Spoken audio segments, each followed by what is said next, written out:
Alright guys, we're out for a little run with the Tamiya TT-02 with some custom 3D printed parts in the suspension. We're running 2 degrees of toe in the back and a set of arms, steering arms that are very similar to stock on the front. Just trying to get her dialed in a little bit here.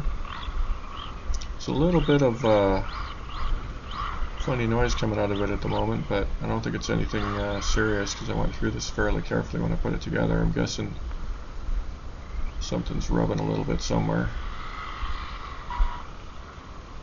And she seems pretty smooth. The goal with these arms was to reduce the understeer a little bit, and I had them out the other day. Got the car pretty dirty, had to clean it all up. Yeah, so far it actually seems to be running pretty good. You throw it around pretty nicely. This is still the brushless 540 setup. It's one of those small armature motors. This motorcycle coming by here. This setup runs about 30 miles an hour, so it's not super fast, but I gotta be honest, I kinda like it. It's just right, guys. It's not too fast, not too slow. You can really you can throw the car around pretty nicely. Part of me definitely would like some more speed, but this is actually, even this much speed on asphalt with these particular tires is pretty rough. They got probably 2 hours, 2.5 hours worth of running in them before you're really starting to wear them out. These are getting to that point, guys, and that's, that adds up fairly quickly. Running a faster setup, these tires would not last very long, guys. Just doing a little bit of figure eights here, getting a feel for it. Way less understeer than those other steering arms, guys, the initial ones I made. And that's the ride height in the front is higher than normal, so the original arms are very much the same as the standard setup, as long as you lower the suspension a little bit from where it wants to sit with the tweaks I made. So if you set it up and the arms are basically parallel to the ground, you're not going to have much trouble. If you set it up so that the front of the car is lifted a little bit, then those arms start to get a little too short, and you're going to want to run these V2 arms that I made up. Yeah, you can see she's really smooth, guys. Comes out of the corner, you can put the power on really good. If you notice it pulling to one side, that's really only when I absolutely hammer on the throttle. If you roll into the throttle, it's very smooth coming out of the corners, very straight.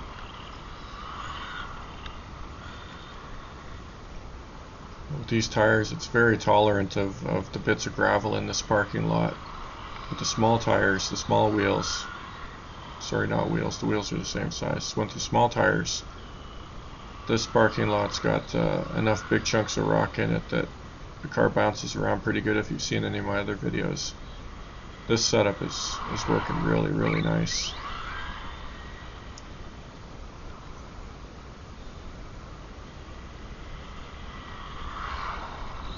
Nice satisfying semi-squeal as you rip this thing around the corners, so you know those tires are working. There you can see that patch of gravel. It gives you a good idea of how well the car is handling. Do some sliding around in there later.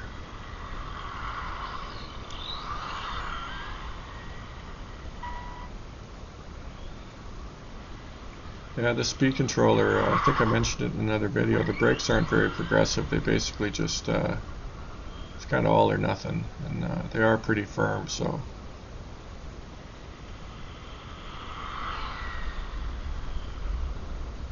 Normally when I'm throwing it into the corners, I'm just kind of letting off the throttle and letting the corner scrub speed, but if you get into a corner real hard and you hit the brakes, it's, you just want to give them a tap. It slows the car down quite a bit. And like I said, guys, I have put the speed logger on this, and that is 30 miles an hour as it's whizzing by, so.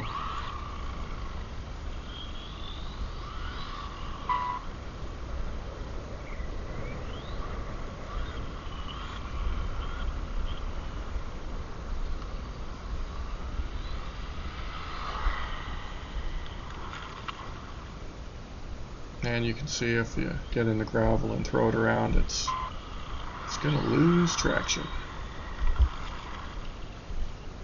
That is me throwing it around though, guys. It's with this setup, it is actually capable of running through that gravel without everything going pear-shaped. With the small wheels, or small tires, guys, it really doesn't enjoy the gravel much. It bounces around like crazy. So that 60 millimeters to 75 millimeter tire height difference is a huge difference, guys. It makes a massive, massive difference. Those other ones that I've run on my Kyosho Phaser, those 90 millimeter kind of truck tires, those things make a huge difference, absolutely night and day. They're not ideal for ripping around though. The sidewalls on those tires are really tall and they tend to roll over quite a bit. Just tweaking the steering dual right here a little bit, play around with it.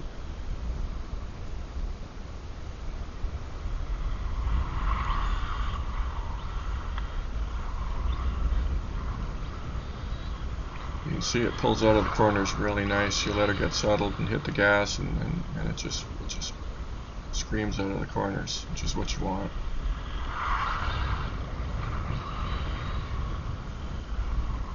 The worst thing you can have in a race car, guys, is a car that doesn't go into the corners very well, doesn't corner very well, and then it's snaky coming out of the corner.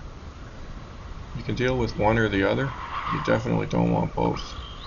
So if it's kind of wonky going into the corner, but you can come out of the corner hard, it's not the end of the world. If you come into the corner all nice and controlled and you come out of the corner snaky, it's not ideal, but you can drive around that problem by not hammering on the throttle too hard. If you can fix both those problems, it comes into the corner nice and it comes out of the corner nice, then you got a good car. And this car's like that now, guys. It's nice going into the corners and it's nice coming out of the corners. So pretty close to a good setup here, guys.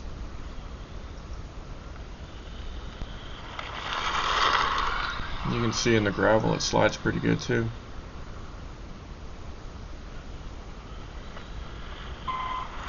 Oops, what am I doing?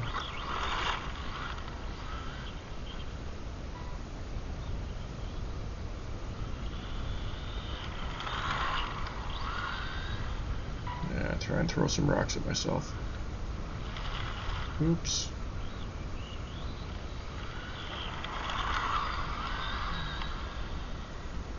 Yeah, when you get onto nothing but marbles, it's definitely out of control.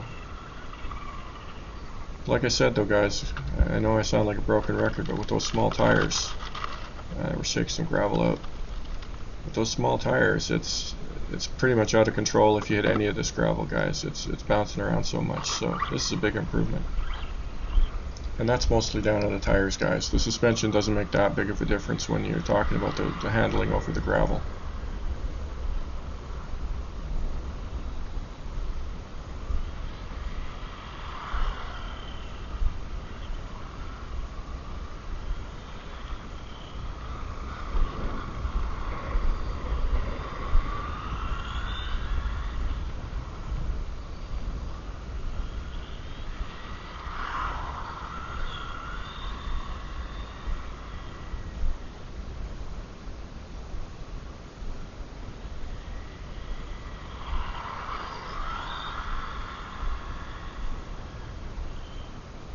There's definitely more performance in this car, guys. I'm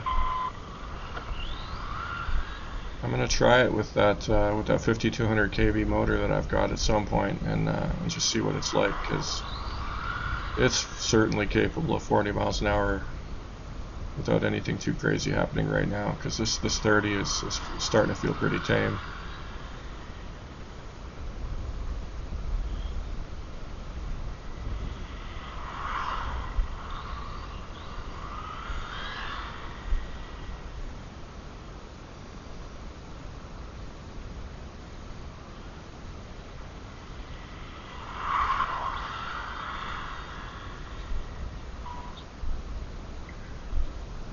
The only way this car rolls right now, guys, is if you do a quick slalom type deal where you go right, hard left, really quickly. Get that weight flying around, and then she'll do a traction roll on you.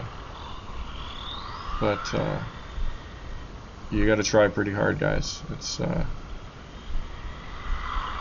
definitely not a case of the car will roll if you're driving it smooth, as you can see.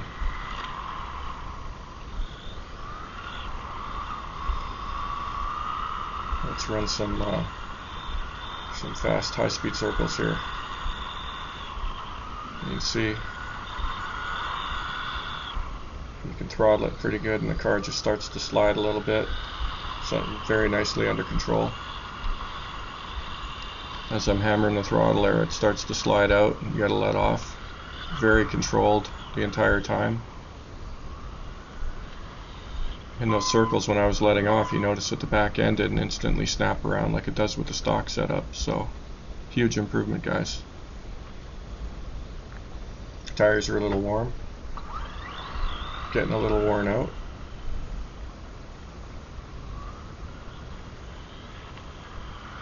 That is one downside, guys. The faster you make these things go, they definitely start to eat tires. I didn't fully appreciate how much of a thing that is. And these ones you expect because they're kind of a rally tire, semi-knobby type setup. But even with street tires, these things really start to wear them down.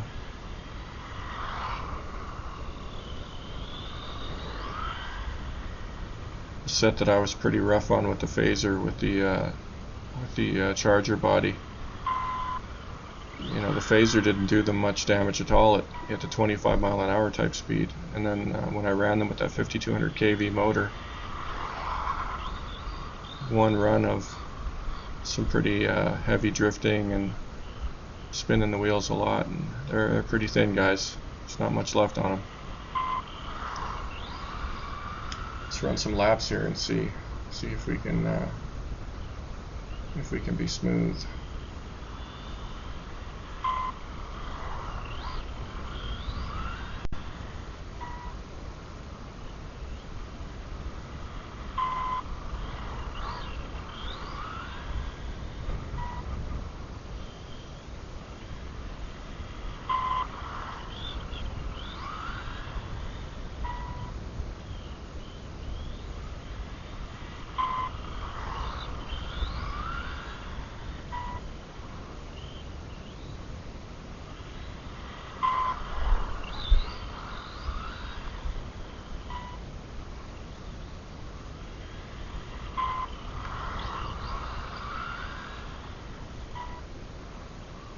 Gotta be smooth on that power when you're coming out around the corner, guys. You get in, let the car scrub speed, and then smooth onto the power coming into the straight, which goes real nice. You hammer on that throttle a little too energetically, and it's tough to get it coming back straight.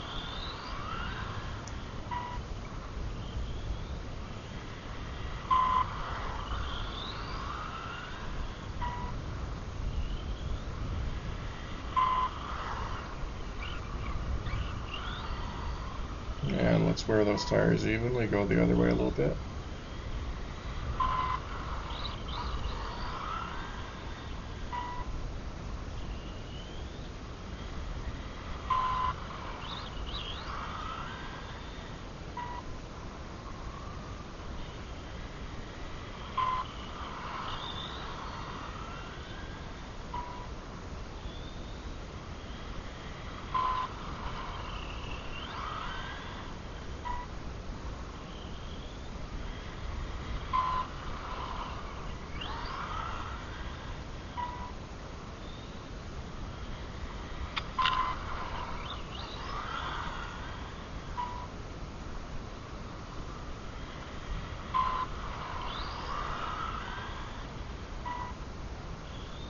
One thing to remember when you're running radio control cars, guys, is that the racing line is a lot more like a Formula 1 car than it is any kind of less high-powered car. With a Formula 1 car, one of the things that a lot of people don't fully appreciate is that the smooth line through the corner is not always the fastest line, because the car is capable of accelerating super quickly. So if you get it into the corner, turn really sharp, and then come out in a kind of a sweeping curve where you can accelerate, and absolutely maximize your speed on the straight. Sometimes that's the fastest line, even if your peak corner speed is actually a little bit slower. It's one of those things that in some of the games back in the day, you could look at your telemetry and you could actually see that coming into play. And if you watch Formula One, every once in a while you get some camera angles that'll actually show you that. And with radio control cars, it's very similar, guys, because they make so much power. And if your car puts down the power really well, keep that in mind. You can definitely get a lot of performance just by maximizing how fast that car is going on the straights. Now, of course, that's not the case is if you're not slowing down to almost nothing. In any kind of high-speed corners, you do have to be able to carry speed, guys. That's always true. It's those sharp corners at the end of straights and whatnot where potentially a different line can be quicker, depending on how well you're able to drive the car. So keep that in mind. Playing around with the line is definitely to your advantage, potentially.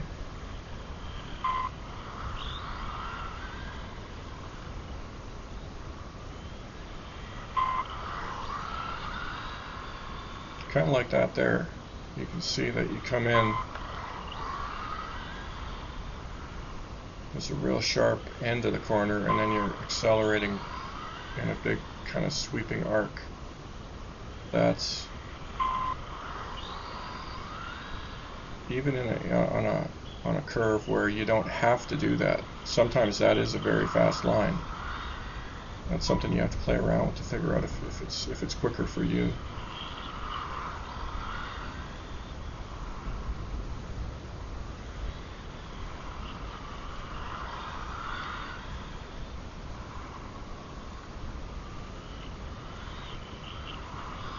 Just playing around trying to get through the left side there with a really long, sweeping, high-speed, gentle turn, and it's really tricky, guys.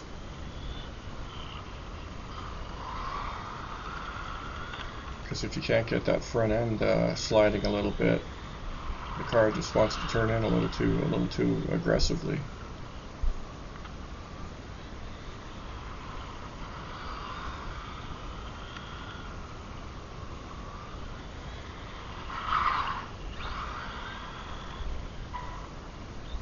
And of course, all this assumes that your driving doesn't suck, which mine is definitely not as good as I wish it was, but isn't that the same for all of us? You can always be better.